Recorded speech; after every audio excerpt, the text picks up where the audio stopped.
What's up, combies? I'm Hannah. And I'm Olivia. And it's time to kombucha. So, my girl, how has the week been? Well, do you remember when I was asking you on the phone if Mercury was in retrograde? Oh, no. It's been a time. Oh, that's never a good question. It's not. I really fear the times when Mercury is in retrograde, and sometimes I'm just like, how long is this gonna last? And then sometimes you tell me weeks. Oh, yeah. When I try to not look up the cycle unless I'm really feeling like it's happening, because then I'm like, where's the finish line? Even just my horoscope, sometimes I get anxiety if I read it. Oh my gosh. I'll be like, gosh, this is what I have to deal with tomorrow. Some sort of challenge is going to come up that I'm unprepared for. Great, thanks for the heads up. I actually got really into reading my daily horoscopes on this website, Cafe Astrology. Mm-hmm.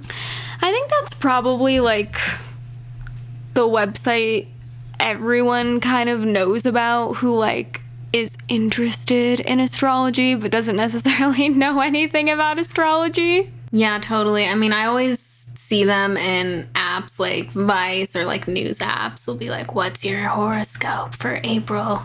But that gets us into our topic this week, which is astrology, which is kind of a fun topic. Keeping it light. We brought some heavy hitters lately. Oh man, we need a little break. we need something just a little fun, a little light.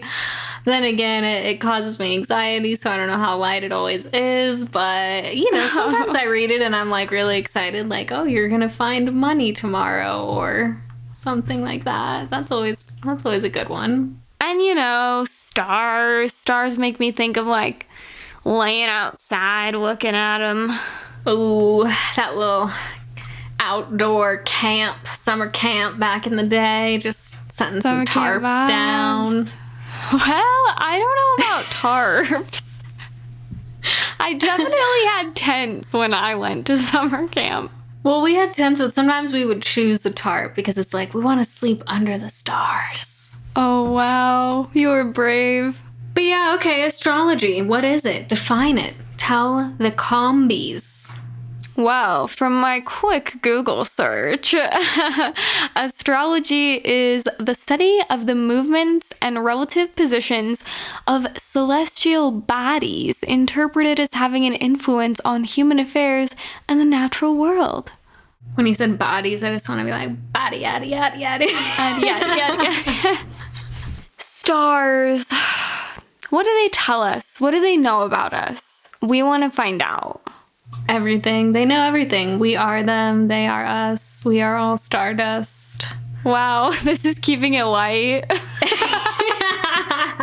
But yeah, I mean, like reading horoscopes and chart readings and stuff, somehow it's blown up in the past couple of years. It's everywhere. I mean, I get on Instagram and it's constantly like astrology bish and like different trash bag astrology girls. Yeah, it's like tons of different accounts, basically with memes. I follow many of them, honestly. Yeah.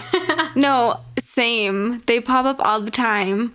And a lot of people use apps. I mean, like you were mentioning that they're in news apps, but there's also apps like CoStar, which a lot of people will put up screenshots of what their CoStar like was telling them for the day and be like, I feel so seen, or like CoStar's really calling me out, and it'll be like, you may want to text that person again, and you will. It's like, oh, whoa, like getting personal like up in here.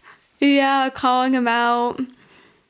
Crazy. I know whenever I'm like scrolling on the gram, I will see one and it'll be like Taurus or Virgo or whatever, and I'm like, oh, now I have to go to the page and see what mine is. I've got to know what the Libra is. That's what I am. Yeah, you swipe through like the first 5 and you're not there, and so then you have to check the whole account. I've definitely been there. Yeah, I'm a Leo. Leo to the core. I feel it. I love lions. That was my college mascot. That's true. That's kind of ironic. I know. Is it, or is it fate? That's true. Maybe it was written in the stars. So yeah, I'm super excited. We're speaking with a guest today who's going to do a little reading for both of us. It's gonna be fun. Our guest today is Rowan Oliver, an astrologer, writer, and performing artist based in Seattle, Washington. As a lifelong Virgo, Rowan has always been interested in knowing how people tick, and after years of casual astrology enthusiasm and astro-meme-making, Rowan deepened their studies into the language of the stars and began practicing professionally in 2018. Their practice draws on techniques and foundations from Hellenistic traditional astrology, the oldest known system of astrological interpretation tailored to the realities of the modern era. Love it. I didn't even realize there are multiple, foundations of astrology. That's interesting. Yeah, wow.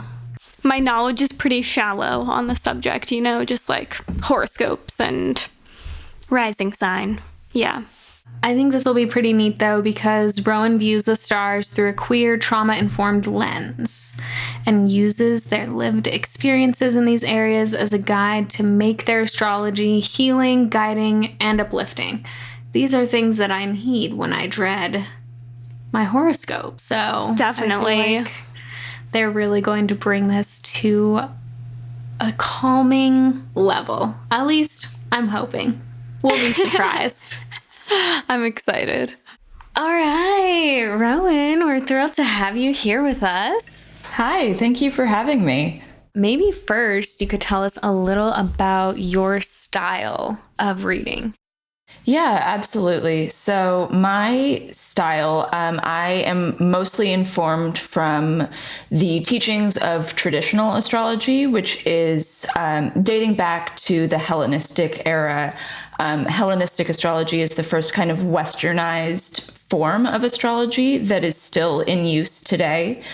They have a lot of Eastern forms as well, but I focus mostly on Western tropical astrology, which is a different, the main way that astrology is portrayed through the mainstream, shall we say, which focuses on the seasons of the sun moving through the different zodiac signs as it relates to the seasons that happen here on Earth. So, for example, the beginning of Aries season is the first day of spring every year, and the sun moves through the signs about once a month on a schedule approximate to that. First day of summer is Cancer season, etc.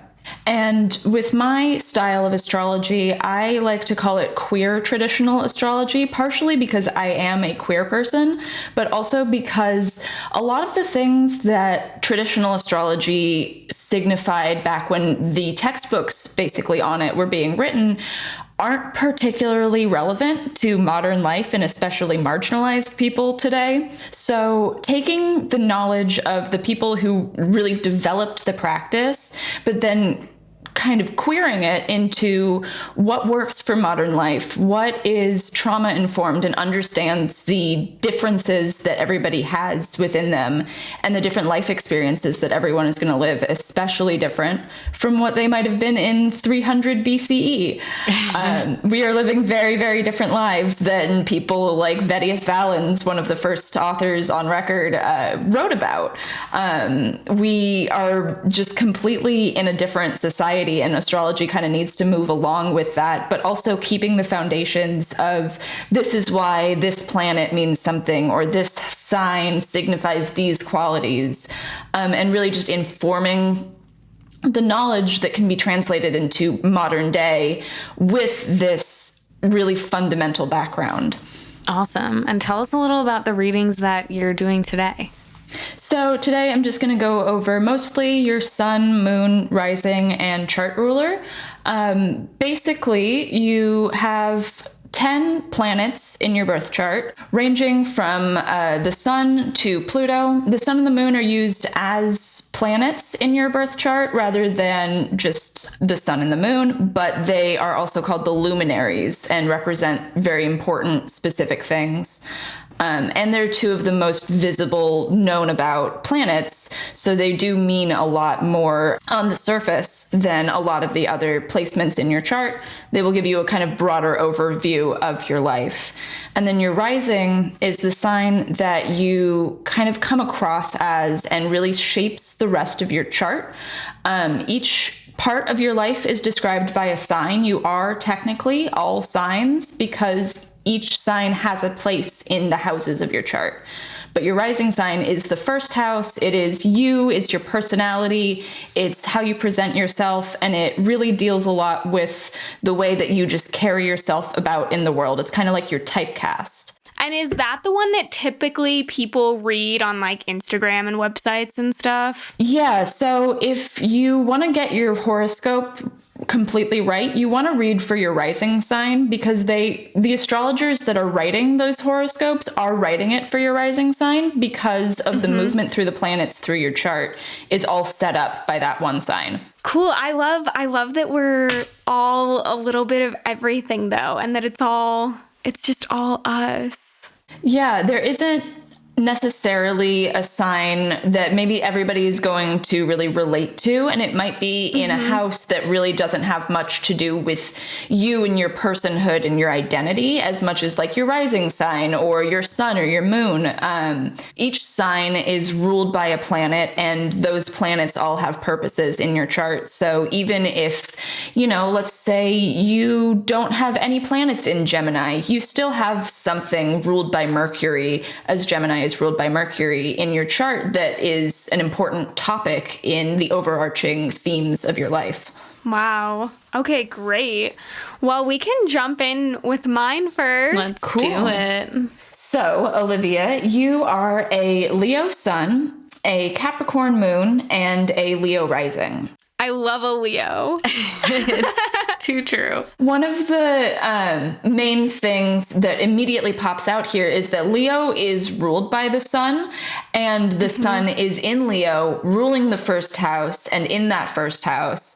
So you're really bringing out these, what we'd call solar qualities of that sign and that placement. So you're very dramatic, humorous, kind of radiate your energy wherever you go. It is easy for you to be seen in a crowd. You kind of stand out in a way that really just brings magnetic attention towards you.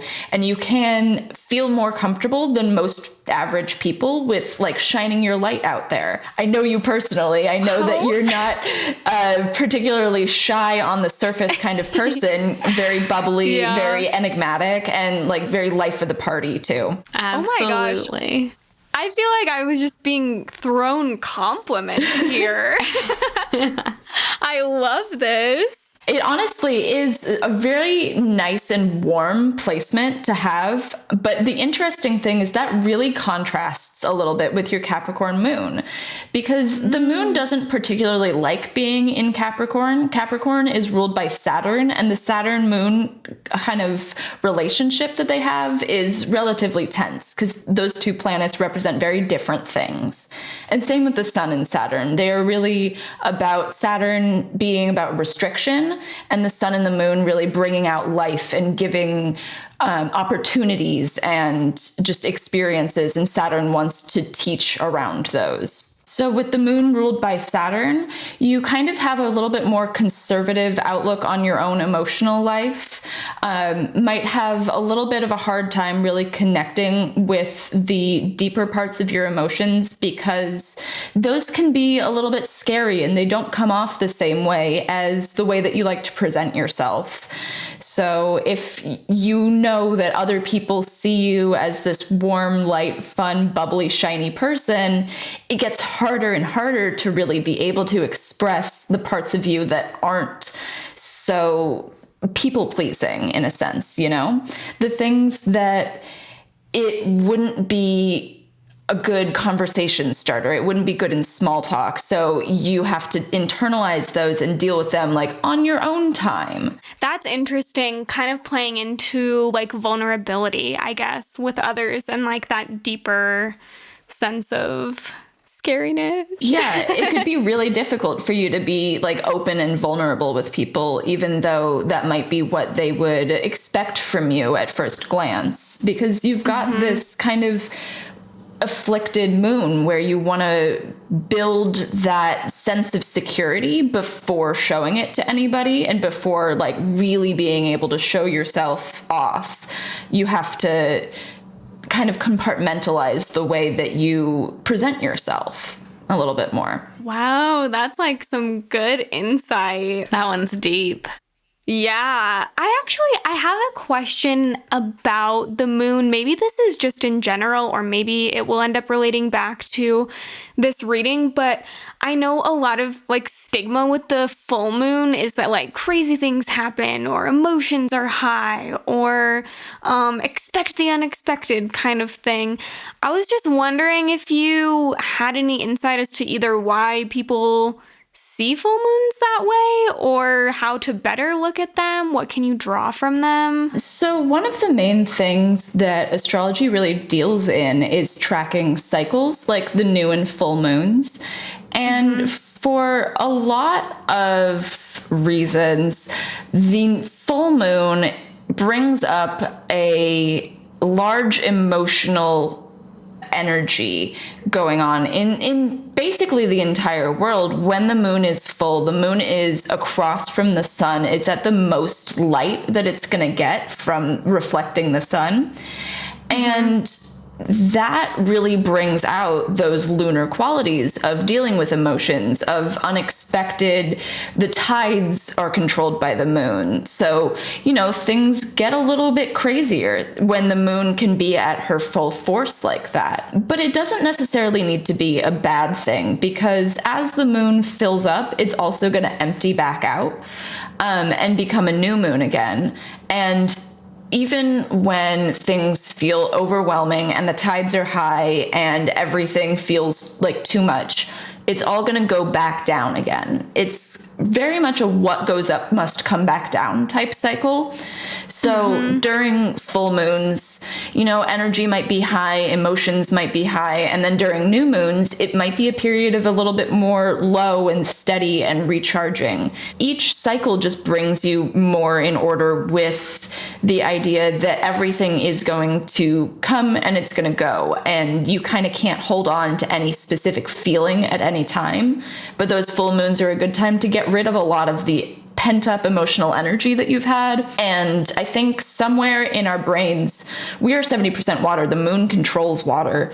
And we just follow those cycles in a way that, like, when we need to release, we need to release. And then we can come back to ourselves. I love that personally. Hannah? Great, yeah, Are let's you ready? do it. I'm a little nervous, but I'm ready. So, Hannah, you are a Libra sun, Leo moon, and Sagittarius rising. First of all, Sagittarius is ruled by Jupiter, which in your chart is in Cancer in the 8th house. So this kind of planet will give a different quality. The location of Jupiter is going to give a different quality to each Sagittarius rising, as it would with a Leo rising with a different sun sign. So with Jupiter in Cancer, Jupiter does really like being in Cancer, and its properties of expansion and generosity and good fortune really can shine in Cancer, a sign that has a lot to do with emotional intelligence and adaptability, and really being able to get things going on an emotional level. So with Jupiter in Cancer ruling the ascendant, it brings out this go-getter type forward-thinking outlook where you can be really protective of your friends. If you think of the imagery of Cancer, the crab, but then Sagittarius, the centaur, it is a warrior who is really emotionally protective and deeply caring about the people around them, about the causes that they're interested in. That playing off of the fire and air with your Leo moon and Libra sun, really just brings out a very relationship forward, not just romantic, but really cultivating those relationships in your life that bring you joy, that bring you success, that bring you the things that you need to feel whole. Sagittarius is all about searching for fulfillment. Libra is very much about relating to others. So these two signs together, as your sun and rising, are very much trying to find fulfillment for a whole group. And with the house placement of your sun in your chart as well, that is something that's been a very lifelong focus for you, is really feeling like you fit in and making sure that other people do too. Could not be more accurate. I'm one of those people, This is like, spot on. I bring together a whole group of people from like different areas of my life, and then like I got to make sure like each one is having the best time. So it definitely makes sense. I'm a very community driven person. One question I have is, okay, so I'm supposed to be reading my rising. So I should be reading Sagittarius instead of Libra. And like we were talking about in the intro, I get a lot of anxiety reading the Libra one sometimes. Maybe it's because I need to read the other one. So start with your rising sign. Okay. That's where the astrologer was specifically writing from when you read their horoscopes. But they typically will put in enough information in each of them for reading for your sun sign. And sometimes they can be a little bit stressful. If you read your horoscope and it's like, you're going to get into a fight with a loved one tonight. It's like, Yeah. oh, am I? Awesome. Great. I can't wait. But they're not writing specifically to you. A criticism of horoscopes a lot of the time is that they're super vague, but they need to be because they are writing to the masses.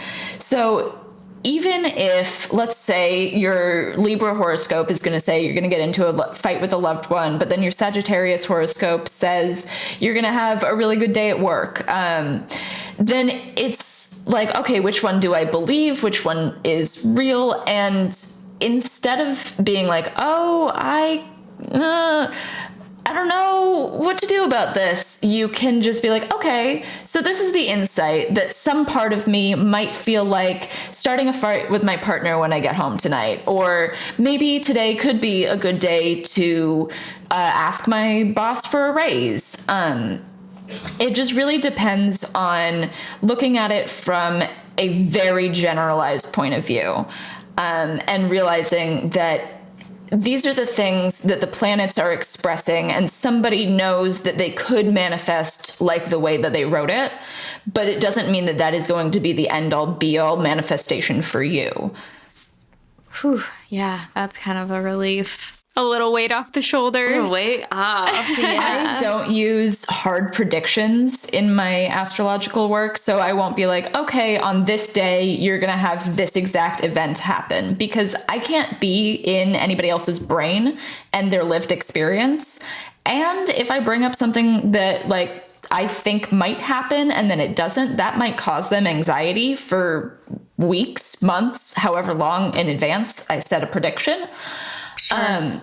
So instead of bringing up like, this is what's going to happen, bringing up the themes of the planets and how they're doing things and how they move in their sky dance really will help kind of bring out, okay, so what does this mean for me specifically? Yeah, I like that. I think that that helps the person who's receiving the reading kind of have an open mind and maybe be more proactive about the kind of information that they're getting, versus feeling like stressed about making something happen. Just kind of like listening and receiving, I guess. Yeah. Knowing that sometimes are good for some things and bad for others. And then times are going to shift and other things are going to be opportune and others will not.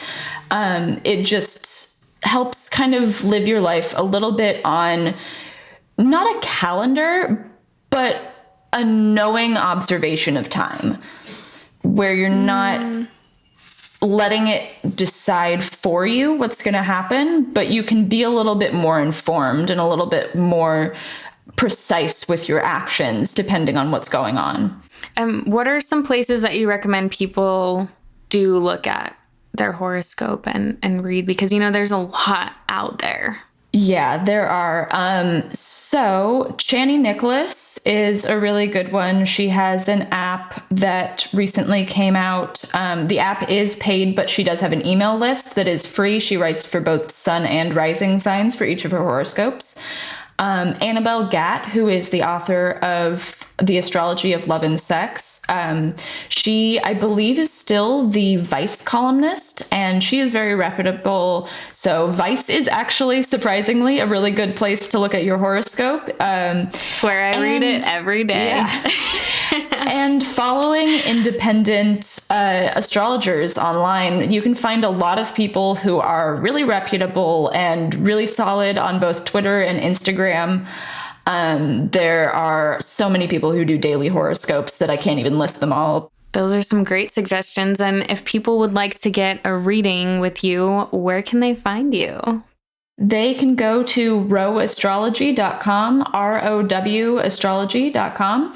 And through the end of July, I'm going to be having a discount code for listeners here. So if you put in kombucha at checkout, you can save a little money. And you can also find me on Twitter, Instagram, and TikTok at Row Astrology. And those, if you have any questions or just want to find out what a reading with me would be like before you go ahead and sign up for one, you can feel free to DM me anytime. I check them periodically and I will get back to you. All right, welcome to the sweet and spicy round. Hey. What can we do you for today, Rowan? Sweet or spicy? Let's do spicy. If you could name one dessert after yourself, what would it be? Ooh, I don't know why my mind went to this, but I was like, I would like to be an ice cream sandwich. Ooh, yum. Okay, tell me, is it the kind that has the cookie on each top or like the chocolate? It's like the Tillamook ones where they've got the thin cookie and then the big thing of ice cream, and you kind of have to like squish it down a little bit and eat the ice cream around it, and then you take a bite. Wow, the Rowan. I'm ordering it all summer. You heard it here first.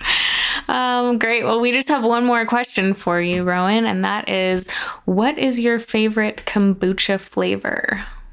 That would be the GT Lavender Love kombucha. I love pretty much anything that has lavender in it. I am a big lavender fan, and it's also very good for you, aside from kombucha being good for you. So.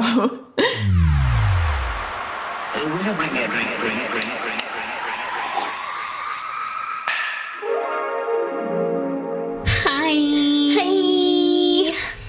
What are we doing? We are doing a Health Aide kombucha, watermelon flavored. Watermelon, sugar, high. Ooh, yes. Love that reference. So we've talked about Health Aid before. The branding on this is adorable. They have a little animated watermelon skateboarding. So cute. Loving the colors, loving the seeds painted on. Remember that summer fling you never wanted to end? This is better than that. Watermelon and kombucha forever. Wow. Let's see. Sugar on this bad boy, 15 grams for the bottle. Okay. Ready? I think so. I bet that sounds great. To our sound editor. Thanks, Gold Threads. This is a common color of kombucha. What this poured out as? Yeah. Mm-hmm. Little bit of sediment. Yep. Not super bubbly. Oh, kind of somewhere in between. Ooh, got a very sweet smell. A little Jolly Rancher-ish. Oh, yeah. I could see that. Shall we throw it back? Yeah, let's try it. Ooh, it's tart. Oh my gosh. It's a little sour at the end. It is a little sour. There are these fruit strips at Trader Joe's that are watermelon flavored, and this is how I imagine they would taste. And you don't sound enthused by that prospect. Let me try it again. No. What does that mean? Tell the combies. You know, for me, this isn't it. When I think of summer flings, I think about me, Sonic drive-thru, and the nerd slushie. Okay.